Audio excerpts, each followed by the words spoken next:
Friends what சும்மா ice cream stick fancy ஸ்டோரில் வாங்கிட்டு வந்து இதில் கம் வச்சு இப்படி ஒட்டிட்டு பெயிண்ட்டும் அங்கேயே ஃபேன்சி ஸ்டோர்லேயே வைக்கும், வச்சு கலர் அடிச்சுட்டு வருங்க. இப்படி தான் எழுதணும்.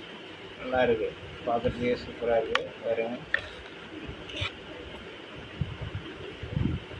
12 கலர் 25 rupees தான். வருங்க, நல்லா இருக்கும். ஃபேன்சி ஸ்டோரில் வாங்கலாம். சரிங்க, தேங்க்யூ ஃப்ரெண்ட்ஸ். வீடியோ பிடிச்சிருந்தா லைக் பண்ணுங்கள், ஷேர் பண்ணுங்கள், மறக்காமல் சப்ஸ்கிரைப் பண்ணுங்கள். 4th ஸ்டாண்டர்ட் மெட்ரிகுலேஷன் ஸ்கூலோட project work, quarterly project work. Thank you friends.